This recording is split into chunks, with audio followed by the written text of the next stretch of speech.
नमस्कार बंधुगण मु नारायण आपण शुणुंट आई माँ कहानी हॉरर पॉडकास्ट। बंधुगण यह हूँ कंकाळर द्वितीय अध्याय। जदि आपण यार प्रथम अध्याय को देखी ना तेबे तार लिंक मो भिडियो डिस्क्रिप्शन एवं आई बटन ने दे रखी।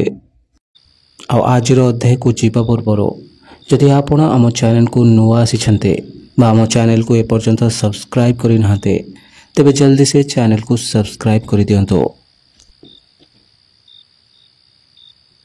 परदिन सकाळु मु गोटे घंटा आगरू ही स्कूल पई रेडी होई बाहरी पड़िले। मु सीधा मो सांग स्वप्निल घर को चली गले। मु तांको घरे पहुंचला बेलकु से मध्य स्कूल जीवा पई रेडी होउथिला। मु ताको जल्दी बाहरी मो सहित जीवा पई कहिले। स्वप्निल मध्य मो सहित रेडी होई जल्दी जल्दी बाहरी पड़िला। जाउथिबा समय हठात मु गोटे जगह अटकी गले। आ काली राति रे मो सहित घटी घटना विषय स्वप्निल को कहिले। केमिति काली राति रे मो स्वयं को देखिले आ से हठात केमिति गायब होई गला। स्वयं सहित घटी दुर्घटना दिन स्वप्निल आम सहित नथिला। तेणु मु ताको से घटना विषय कहबाकू लगिले। तेणु ताको मध्य से जगह देखिया पई इच्छा हला। किंतु से दुर्घटना घटिया दिन ठारो सरपंच से स्कूल टी को संपूर्ण भाव में बंद कर देथिले। स्वप्निल आ मु जेतबळे से जगह पहुँचलु से जगहटी एकदम सुनसान लगुथिला जेपरी कौनसी मशाणी भूई परे। से जगह को जीवाई आमको डर तो लगुथिला किंतु जेहेतु दिन थिला आमे साहस करी ता भीतर को चली गलो। आमे जाई से जगह पहुँची गलो जोंठी से पोखरीटी अधा निर्माण होइथिला बा जोंठी स्वयं बुड़ी करी मरीथिला।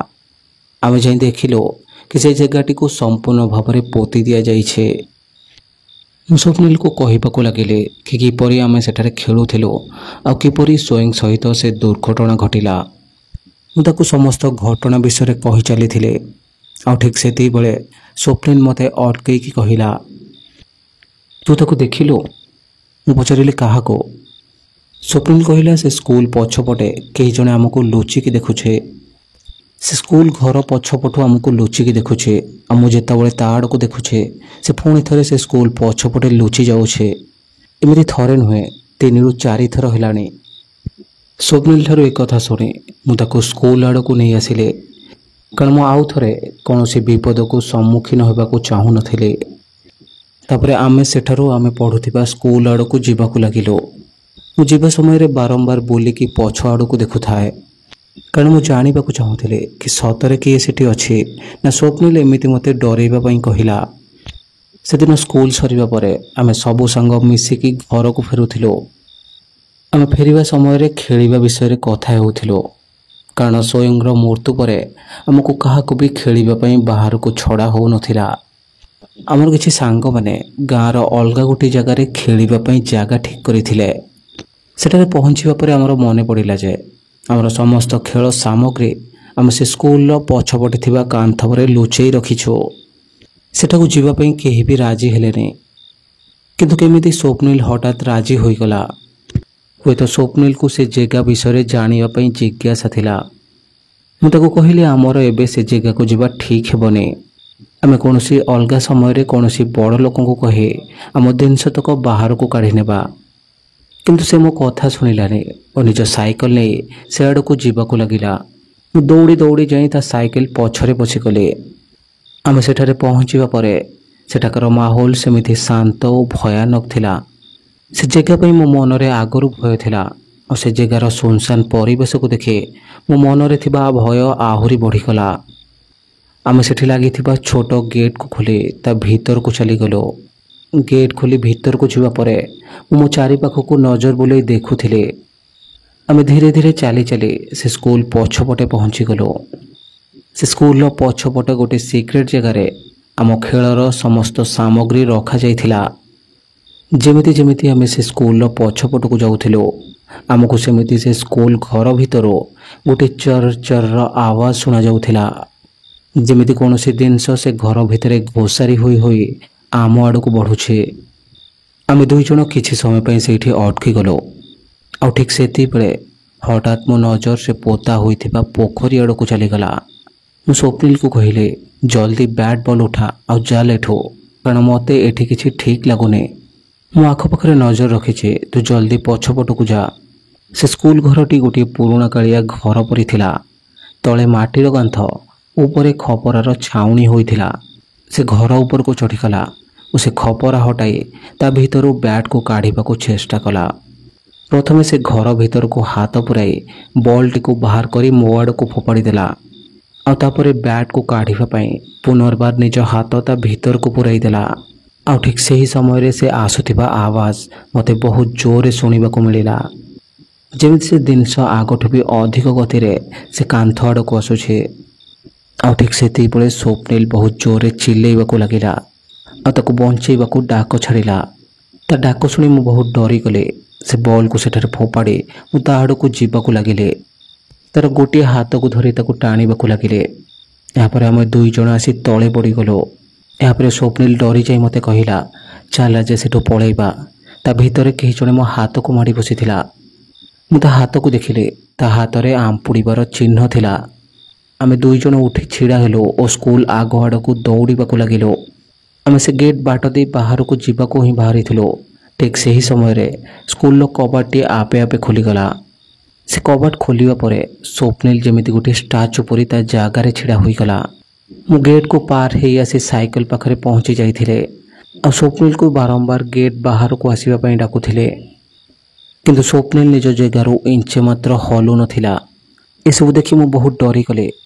ना मो पाखरे ताको बंचेबा को साहस थिला ना से गेट भीतर को जीवार। ता चेहरा रे किछि गोटे हलचल मु देखिबा को पाइले। ता ओठ जेमिति थर थर होई कंपिबा को लागिला। से किछि कहिबा को चाहुथिला बोधे किंतु ता पार्टीरू कथा बिल्कुल भी बाहरु नथिला। से निजर समस्त शक्ति खर्च करी निज गोड़ हाथ हलेबा को चेष्टा तो करुथिला। किंतु ता गोड़ हाथ काम करिबा बदल रे केवल थर थर होई कंपुथिले। स्वप्निल आ मु सेतबेल को गोटे बहुत बड़ विपद रे फसी सारिथिलो। आ ठीक सेति बेले मोर मने पड़िला कि मो बेकरे गोटे रुद्राक्ष अच्छे जार शक्ति द्वारा से भूत केबे भी मोर कौनसी क्षति करि परिबनी। मु एक कथा मन रे भाबे से गेट बाट दे पुणी स्कूल भीतर को जीवा को लागिले। मु सेठाकु जाई स्वप्निल हाथ धरी ताको बाहर को टाणी आनिबा को चेष्टा करुथिले। ठीक सेति बेले मते गोटे बिजुलीर झटका लागिला परि लागिला। आ मु तळे पड़ी गले। आ ठीक से ही समय रे स्वप्निल आपे आपे टाणी हुई से स्कूल घर भीतर को चलीगला। आ से स्कूल घर कबाट भी आपे आपे पुनर्बार बंद होईगला। एसबू देखी मो मुंड किछि काम करू नथिला। मु कौन करिबी किछि बुझी पारु नथिले। मु जल्दी जल्दी रे साइकेल चलाई सेठारु चली आसिली निज सांग मानक पाखको। सेठारे पहुंची मु सेमानकु कहिले कि मो सहित आ स्वप्निल सहित सेठारे कौन हैला। मु डरी जाइतिबा चेहरा देखि सेमानकु मध्य मो उपरे विश्वास होईगला। यापर आमे समस्ते दौड़ी गाँ आड़कू जीवाकू लागिलो। आ गाँ रे पहुंची ए विषय रे आमे समस्त को कहिबाकू लागिलो। आम मानकर कथा सुनिबा परे गाँर बड़ बड़ लोक गोटे जगह एकत्रित होईगले। आ मते डाकी पचारिले कि सेठारे कौन हैला। मु कांदी कांदी मो सहित घटिथिबा समस्त घटना विषय रे कहिले। तांको भितरु किछि लोक रागिकी मते पार्टी कले। आउ किछि लोक बुझाइले से छोट पिला अजाणत रे कौन गोटे भूल करि दैछे। प्रथमे तो आमको जाई देखिबाकू पड़िबो कि सेठारे कौन होइछे। एहा परे समस्ते से स्कूल पाखकू जीवाकू निर्णय नै गले। ता भितरे गाँर पूजारी को मध्य सेटाकू डाकी दिया जाइथिला। समस्ते एकत्रित होई स्कूल आड़कू जीवा बेलको संध्या होई आसीथिला। गाँर समस्त बड़ लोक माने आसी से स्कूल पाखरे एकाठी होई सारिथिले। आ तांको सहित आमे छोट पिला माने मध्य सेठारे थिलो। समस्ते टॉर्च मारी आखपाखकू देखिबाकू लागिले। किंतु आखपाखर परिवेश पूर्व भली शांत थिला। गाँर पूजारी एपर्यंत सेठारे पहुंची नथिले कारण संध्या समय होई जिबारो से गाँ मंदिर रे आरती करिबा पई सेठाकू चली जाइथिले। तेणु गाँर समस्त लोक तांकू सेठारे अपेक्षा करि रहिथिले। किछि समय परे गाँर पूजारी मध्य सेठारे आसी पहुंची गले। से आसिया परे समस्त को कहिले सत कौन मिछ कौन जेपर्यंत न जना पड़िछे केही भी से घर भीतर को जीवा पई चेष्टा करनी। एहा परे से निज गोटी हाथ रे गोटी बोतल जो थिरे कि पानी थिला और अन्य हाथ रे किछि विभूति धरे से घर आड़ को जीवा को लागिले। एवं लोक माने मध्य से गेट पाखरु छिड़ा होई टॉर्च मारी तांको आगो को जीवा को बाट देखाउथिले।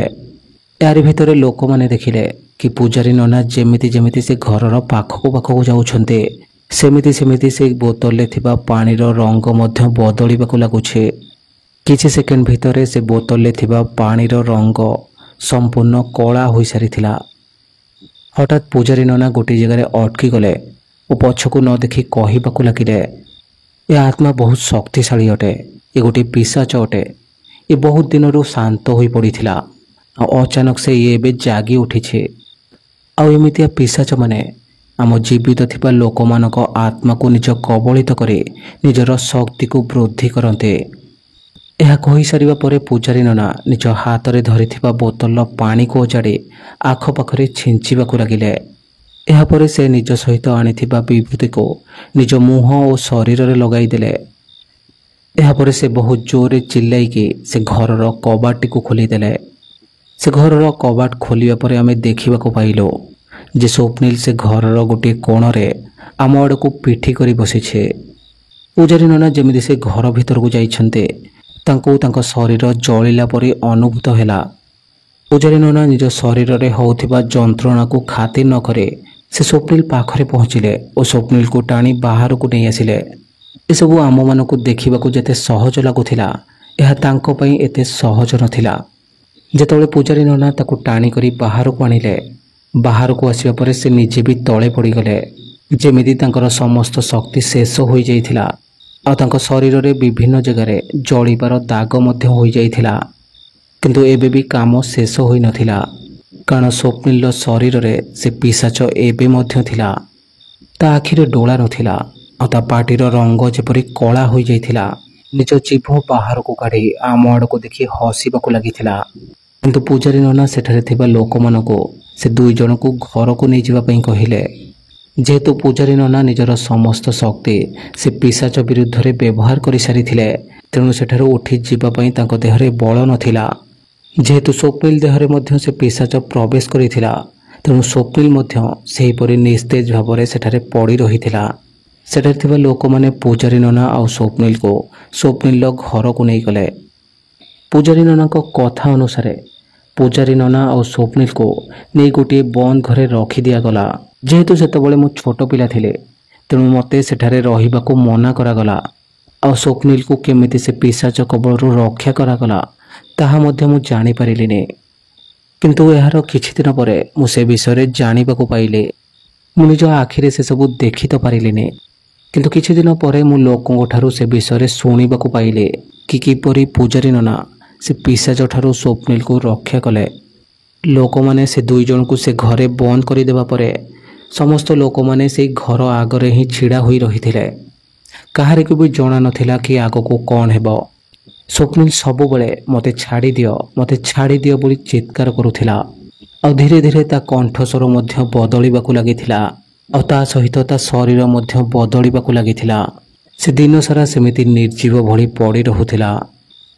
ଯେମିତି ଯେମିତି ରାତି ବଢ଼ୁଥିଲା ସେମିତି ତା ଶରୀରରେ ଶକ୍ତି ମଧ୍ୟ ବଢ଼ିବାକୁ ଲାଗୁଥିଲା। ଆଉ ପୂଜାରୀ ନନା ମଧ୍ୟ ତା ସହିତ ସେଇ ଘରେ ଥିଲେ। ସେ ଜାଣି ଜାଣି ଲୋକମାନଙ୍କୁ ଏମିତି କହିଥିଲେ କି ସେ ଦୁଇ ଜଣକୁ ଗୋଟିଏ ଘରେ ବନ୍ଦ କରିଦେବା ପାଇଁ। ଆଉ ପୂଜାରୀ ନନା ସେ ଘର ଭିତରକୁ ଯିବା ବେଳେ ଲୋକମାନଙ୍କୁ ତାଗିଦ କରି କହିଥିଲେ, ଯେପର୍ଯ୍ୟନ୍ତ ମୁଁ ନିଜେ ଏ କବାଟକୁ ନ ଖୋଲିଛି ତମେ କେହି ବି ବାହାର ପଟୁ ଏ କବାଟକୁ ଖୋଲିବାକୁ ଚେଷ୍ଟା କରିବନି। ଆଉ ଯଦି ଏ ପିଶାଚ କବାଟ ଖୋଲିଦିଏ ତେବେ ଜାଣିଯିବ କି ମୋର ମୃତ୍ୟୁ ହୋଇସାରିଛି। ଯେପର୍ଯ୍ୟନ୍ତ ସବୁକିଛି ଠିକ୍ ନ ହୋଇଯାଇଛି କେହି ବି ଆମକୁ ଖାଇବାକୁ କିମ୍ବା ପିଇବାକୁ ଦେବ ନାହିଁ। ପୂଜାରୀ ନନା ସେ ଘର ଭିତରକୁ ଯିବା ପୂର୍ବରୁ ଗୋଟିଏ ଲୋକକୁ ଡାକି କହିଲେ କି ତାଙ୍କ ଘରୁ ଗୋଟିଏ ଥଳି ଓ କିଛି ବିଭୂତି ନେଇ ଆସିବା ପାଇଁ। ଏହାପରେ ସେମାନେ ଯେଉଁ ଘରେ ଥିଲେ ସେ ଘରର ଠିକ୍ କବାଟ ଆଗରେ ବିଭୂତିରେ ଗୋଟିଏ ରେଖା ଟାଣିବା ପାଇଁ ମଧ୍ୟ କହିଲେ। ଆଉ ଏହା ଚେତାବନୀ ଦେଇ କହିଲେ, ଯେପର୍ଯ୍ୟନ୍ତ ସେ ଘରୁ ବାହାରକୁ ନ ଆସିଛନ୍ତି ସେ ପର୍ଯ୍ୟନ୍ତ ଯେମିତି ଏ ରେଖା ଖଣ୍ଡିତ ନ ହୁଏ। ଆଉ ସବୁକିଛି ଠିକ୍ ସେହିପରି ଚାଲିଥିଲା ଯେପରି ପୂଜାରୀ ନନା କହିକି ଯାଇଥିଲେ। ସବୁଦିନ ରାତିରେ ପୂଜାରୀ ନନା ଆଉ ସ୍ୱପ୍ନିଲର ଚିଲ୍ଲେଇବାର ଆୱାଜ ଶୁଣାଯାଉଥିଲା। ଆଉ ତା ସହିତ ପୂଜାରୀ ନନାଙ୍କର ବହୁତ ଜୋରରେ ମନ୍ତ୍ର ପଢ଼ିବାର ଆୱାଜ ମଧ୍ୟ। ଆଉ ମଝିରେ ମଝିରେ ସ୍ୱପ୍ନିଲ ମଧ୍ୟ କହୁଥିଲା କି ତାକୁ ଛାଡ଼ିଦେବା ପାଇଁ। ସେ ପୂଜାରୀ ନନା ମଧ୍ୟ ସେ ପିଶାଚକୁ ସ୍ୱପ୍ନିଲର ଶରୀର ଛାଡ଼ିଦେବା ପାଇଁ କହୁଥିଲେ। ଏବେ 2 ଦିନ ବିତି ସାରିଥିଲା ଆଉ ସବୁକିଛି ପୂର୍ବ ଭଳି ହିଁ ଚାଲିଥିଲା। ବାହାରେ ଥିବା ଲୋକମାନେ କିଛି ବି ଜାଣିପାରୁନଥିଲେ କି ଭିତରେ କ'ଣ ହେଉଛି ଆଉ ଏସବୁ ଠିକ୍ ହେବା ପାଇଁ କେତେ ଦିନ ସମୟ ଲାଗିବ। ପୂଜାରୀ ନନାଙ୍କ ହିସାବରେ ସ୍ୱପ୍ନିଲକୁ ବଞ୍ଚେଇବା ପାଇଁ ଏ ହିଁ ଶେଷ ରାସ୍ତା ଥିଲା। କିନ୍ତୁ ତୃତୀୟ ଦିନ ରାତିରେ ଲୋକମାନେ ଗୋଟିଏ ବହୁତ ଭୟାନକ ଦୃଶ୍ୟ ଦେଖିବାକୁ ପାଇଲେ। ସେ ପିଶାଚର ଶକ୍ତି ଏତେ ବଢ଼ିଗଲା ଯେ ସେ କବାଟ ଖୋଲି ବାହାରକୁ ଆସିବାକୁ ଚେଷ୍ଟା କଲା, କିନ୍ତୁ କବାଟ ସାମ୍ନାରେ ଟଣା ହୋଇଥିବା ସେ ବିଭୂତିର ରେଖାକୁ ସେ ଟପି ବାହାରକୁ ଆସିପାରିଲାନି। ଆଉ ଗୋଟିଏ ବହୁତ ଜୋରର ଗର୍ଜନ କରି ପୁଣି ଥରେ ଭିତରକୁ ଚାଲିଗଲା। ଏହି ସମୟରେ ଲୋକମାନେ ପୂଜାରୀ ନନାଙ୍କୁ ଦେଖିବାକୁ ପାଇଲେ। ତାଙ୍କ ହାଲତ ବହୁତ ଖରାପ ଥିଲା। ସେ ନିଜ ସହିତ ସ୍ୱପ୍ନିଲକୁ ମଧ୍ୟ ବଞ୍ଚେଇବାକୁ ଚେଷ୍ଟା କରୁଥିଲେ। ସେ ଥରି ଥରି କବାଟ ପାଖକୁ ଆସିଲେ ଆଉ କବାଟଟିକୁ ପୁଣି ଥରେ ବନ୍ଦ କରିଦେଲେ। ଏହିପରି ଆହୁରି 2 ଦିନ ପର୍ଯ୍ୟନ୍ତ ଏହିସବୁ ଘଟଣା ରିପିଟ୍ ହେବାକୁ ଲାଗିଲା। ଆଉ ପଞ୍ଚମ ଦିନ ରାତିରେ ସବୁକିଛି ଶାନ୍ତ ପଡ଼ିଗଲା। ସେ ରାତିରେ ନାହିଁ ପୂଜାରୀ ନନାଙ୍କ ଆୱାଜ ଶୁଣାଯାଉଥିଲା, ନାହିଁ ସ୍ୱପ୍ନିଲର। ସମସ୍ତେ ବାହାରେ ଠିଆ ହୋଇ କବାଟ ଖୋଲିବାର ଅପେକ୍ଷାରେ ଥିଲେ। ଶେଷରେ ସକାଳ 5ଟା ସମୟରେ ସ୍ୱପ୍ନିଲ କବାଟ ଖୋଲିଲା। ବାହାରେ ଯେଉଁ ଲୋକମାନେ ଥିଲେ ତାକୁ ବାହାରକୁ ଆସୁଥିବାର ଦେଖି ଡରିଗଲେ। ସେମାନଙ୍କୁ ଲାଗିଲା ବୋଧହୁଏ ପୂଜାରୀ ନନା ହାରିଗଲେ। କିନ୍ତୁ ସେତେବେଳକୁ ସ୍ୱପ୍ନିଲର ହାଲତ ବହୁତ ଖରାପ ଥିଲା। ସେ କାନ୍ଥକୁ ଧରି ଧୀରେ ଧୀରେ ଚାଲି ଚାଲି ବାହାରକୁ ଆସିଲା। ଏହି ସମୟରେ ତା ବାପା ତା ପାଖକୁ ଚାଲିଗଲେ ଆଉ ସ୍ୱପ୍ନିଲ ସେହି ସମୟରେ ନରମ ଆୱାଜରେ କହିଲା, ବାପା, ପୂଜାରୀ ନନାଙ୍କୁ ବଞ୍ଚେଇବାକୁ ପଡ଼ିବ। ସେ ମୃତ୍ୟୁ ସହିତ ସଂଘର୍ଷ କରୁଛନ୍ତି। ତାର ଏ କଥା ଶୁଣି ସମସ୍ତେ ଜାଣିଗଲେ ଯେ ପୂଜାରୀ ନନା ଜିତି ଯାଇଛନ୍ତି ଆଉ ସେ ପିଶାଚ ସ୍ୱପ୍ନିଲର ଶରୀର ଛାଡ଼ି ସେଠାରୁ ଚାଲି ଯାଇଛି। ଲୋକମାନେ ସେ 2 ଜଣଙ୍କୁ ନେଇ ହସ୍ପିଟାଲରେ ଭର୍ତ୍ତି କରାଇଲେ। 5 ଦିନ ପର୍ଯ୍ୟନ୍ତ ଖାଇବା ପିଇବା ନ ମିଳିବା ଓ ନିଜ ଶକ୍ତିର ବହୁତ ବ୍ୟବହାର କରିବା ଯୋଗୁଁ ସେମାନଙ୍କ ହାଲତ ବହୁତ ଖରାପ ହୋଇଯାଇଥିଲା। କିଛି ଦିନ ପରେ ସେମାନେ ଠିକ୍ ହୋଇ ଘରକୁ ଫେରି ଆସିଥିଲେ। ପୂଜାରୀ ନନା ହସ୍ପିଟାଲରୁ ଫେରିବା ପରେ ଲୋକମାନଙ୍କୁ ନିଜ ସହିତ ସେ ଘରେ ଘଟିଥିବା ଘଟଣା ବିଷୟରେ କହିବାକୁ ଲାଗିଲେ। ସେ କହିଲେ, ସେ 5 ଦିନ ମୋ ଜୀବନର ସବୁଠୁ ଖରାପ ଦିନ ଥିଲା। ସେ ପିଶାଚ ସତରେ ବହୁତ ଶକ୍ତିଶାଳୀ ଥିଲା। ମୁଁ ଭାବୁଥିଲି ସେ ପିଶାଚକୁ ତା ଜାଗାରୁ ମାନେ ସେ ସ୍କୁଲରୁ ଦୂରକୁ ନେଇ ଆସିଲେ ହୁଏତ ତା ଶକ୍ତି କମିଯିବ, କିନ୍ତୁ ଏମିତି ବିଲକୁଲ ବି ହେଲାନି। ମୁଁ ପ୍ରତିଦିନ ତା ସହିତ ଲଢ଼େଇ କରୁଥିଲି ଆଉ ସବୁଦିନ ଚେଷ୍ଟା କରୁଥିଲି ତାକୁ ହରେଇବା ପାଇଁ। ସେ ବହୁତ ଶକ୍ତିଶାଳୀ ଥିଲା ଆଉ ହାର ମାନୁନଥିଲା। ମୁଁ ପ୍ରତିଦିନ ମନ୍ତ୍ର ପଢ଼େ ଆଉ ସେ ପିଲାର ଶରୀର ଛାଡ଼ିଦେବା ପାଇଁ ତାକୁ ସବୁଦିନ ଚେତାବନୀ ଦିଏ। ଶେଷରେ 5ମ ଦିନ ସେ ଦୁର୍ବଳ ହୋଇଗଲା ଆଉ ସ୍ୱପ୍ନିଲର ଶରୀର ଛାଡ଼ିବା ପାଇଁ ରାଜି ହୋଇଗଲା। ସେ ପିଶାଚ ଶରୀର ଛାଡ଼ି ଯିବା ସମୟରେ ମୋତେ ତା ବିଷୟରେ କହିଲା। ସେ ଯେତେବେଳେ ଜୀବିତ ଥିଲା ତା ନାଁ ଚିନ୍ତାମଣି ରାଓ ଥିଲା। ବହୁତ ବର୍ଷ ପୂର୍ବେ ସେ ସ୍କୁଲ ଥିବା ଜାଗାରେ ତାଙ୍କ ଘର ଥିଲା। ହୁଏତ ଆମ ଜନ୍ମ ହେବା ପୂର୍ବର ଏ କଥା।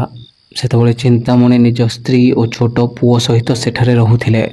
ତାଙ୍କର ଯେଉଁ ଛୋଟ ପୁଅଟି ଥିଲା ତାର ମସ୍ତିଷ୍କ ବିକୃତି ଥିଲା। ସେ 5-6 ବର୍ଷର ହେଲା ପରେ ମଧ୍ୟ ସେ କୌଣସି କଥା ଠିକ୍ ସେ ବୁଝିପାରୁନଥିଲା ଆଉ ତା ସହିତ ତାର ଗୋଟିଏ ଗୋଡ଼ ମଧ୍ୟ ବଙ୍କା ଥିଲା, ଯାହା ଯୋଗୁଁ ସେ ଠିକ୍ ସେ ଚାଲି ମଧ୍ୟ ପାରୁନଥିଲା। ସେ କେବଳ ଘୋଷାରି ହୋଇ ହୋଇ ଗୋଟିଏ ଜାଗାରୁ ଆଉ ଗୋଟିଏ ଜାଗାକୁ ଯାଉଥିଲା। ଏତେ ସବୁ ପରେ ବି ଚିନ୍ତାମଣି ତାଙ୍କ ପୁଅକୁ ବହୁତ ଭଲ ପାଉଥିଲେ। ସେ ତାର ବହୁତ ଯତ୍ନ ମଧ୍ୟ ନେଉଥିଲେ। କିନ୍ତୁ ତାଙ୍କ ସ୍ତ୍ରୀକୁ ତାଙ୍କ ପୁଅ ବିଲକୁଲ ବି ପସନ୍ଦ ନଥିଲା। ଅସଲ କଥା ଏହା ଥିଲା ଯେ ଏହି ପୁଅଟି ତାଙ୍କ ପ୍ରଥମ ପତ୍ନୀର ଥିଲା ଆଉ ତା ଜନ୍ମ ସହିତ ହିଁ ତାଙ୍କ ପ୍ରଥମ ପତ୍ନୀର ମୃତ୍ୟୁ ହୋଇଯାଇଥିଲା। ଆଉ ଲୋକଙ୍କ କଥା ମାନି ସେ ଦ୍ୱିତୀୟ ବିବାହ କରିଥିଲେ। ତାଙ୍କୁ ଲାଗିଲା ଯେ ତାଙ୍କ ଦ୍ୱିତୀୟ ପତ୍ନୀ ତାଙ୍କ ପୁଅର ଠିକ୍ ସେ ଯତ୍ନ ନେବ, କିନ୍ତୁ ସେମିତି କିଛି ବି ହେଲାନି। ଦିନ ପରେ ଦିନ କଥା ବିଗିଡ଼ିବାକୁ ଲାଗିଲା। ତାଙ୍କ ଦ୍ୱିତୀୟ ପତ୍ନୀର ବ୍ୟବହାର ତାଙ୍କ ପୁଅ ପ୍ରତି ଦିନକୁ ଦିନ ଖରାପ ହେବାକୁ ଲାଗିଲା। ଏମିତି ଦିନେ ରାଗରେ ତାଙ୍କ ଦ୍ୱିତୀୟ ପତ୍ନୀ ତାଙ୍କ ପୁଅର ମୁଣ୍ଡକୁ ଗୋଟିଏ କୌଣସି ଜିନିଷରେ ପିଟି ଦେଲେ। ସେ ପିଲାଟି ପୂର୍ବରୁ ହିଁ ଶାରୀରିକ ଆଉ ମାନସିକ ଭାବରେ ଦୁର୍ବଳ ଥିଲା। ସେ ତାଙ୍କର ଏହି ମାଡ଼କୁ ସହିପାରିଲାନି ଆଉ ସେଇଠାରେ ହିଁ ନିଜର ଜୀବନ ତ୍ୟାଗ କରିଦେଲା। ଯେପର୍ଯ୍ୟନ୍ତ ଚିନ୍ତାମଣି ସେଠାରେ ପହଞ୍ଚିଲେ ତାଙ୍କ ପୁଅର ମୃତ୍ୟୁ ହୋଇସାରିଥିଲା। ଏହା ଦେଖି ଚିନ୍ତାମଣି ବହୁତ ରାଗିଗଲେ। ସେ ଆଗ ପଛ କିଛି ଚିନ୍ତା ନ କରି ତାଙ୍କ ସ୍ତ୍ରୀ ହାତରୁ ସେ ବାଡ଼ିକୁ ଛଡ଼ାଇ ତାଙ୍କ ମୁଣ୍ଡକୁ ପିଟି ଦେଲେ ଓ ତାଙ୍କୁ ସେଇଠାରେ ହିଁ ମାରିଦେଲେ। से निज पुओ को निजठारु दूर को करने को चाहूनथिले। तेणु से निज पुओर शव को निज घर पछपटे पोति देले। किंतु एते सबु परे भी से निज पुओर मृत्यु को सह्य करि पारिलेनि और शेष निजे फांसी लगाई आत्महत्या करदेले। अच्छे आज भी तांको पुओर शव को रक्षा करुछन्ते। आउ एथिपाई बोधे स्वयंर मृत्यु होइथिला। मु तांको कथा मध्य देइछे कि गाँ लोकंक तरफरो केबे भी तांको किंबा तांको पुओ को केबे भी कोनोसी हैरान हेबाको पड़िबोनी। आउ तापरे ही से स्वप्निल शरीर को छाड़ी जीवा पई राजी होई गले। प्रथमे तो ए कहानी सुनी मु बहुत डरी जाइथिले, किंतु कहानीटी शेष पर्यंत सुनिबा परे से बापा पुओंक उपरे मोर दया आसीबाको लागिला। किछि दिन परे से कंकाळर मध्य रिपोर्ट आसिला, किंतु सेथिरु किछि भी जणा पड़िलानी कि से कंकाळ कहार थिला। बस एतिकी जणा पड़िला जे से कोनोसी 8 वर्ष पिलार कंकाळ थिला। और सेतबेले मो मन को गोटे कथा आसिला कि से दिन राति रे मु जाहाको झरका पाखरे देखिथिले से स्वयं नथिला, से चिंतामणि को पुओ थिला। से दिन ठारू से स्कूल माने जोठी चिंतामणि को घर थिला से जगहटी को संपूर्ण भाव में बंद कर दिया गला। तेज बंधुगण ये थिला कंकाळर संपूर्ण कहानी। जदि कहानीटी आपको भल लगी तेज निजर अन्य सांग मानक सहित निहाती शेयर करेंगे।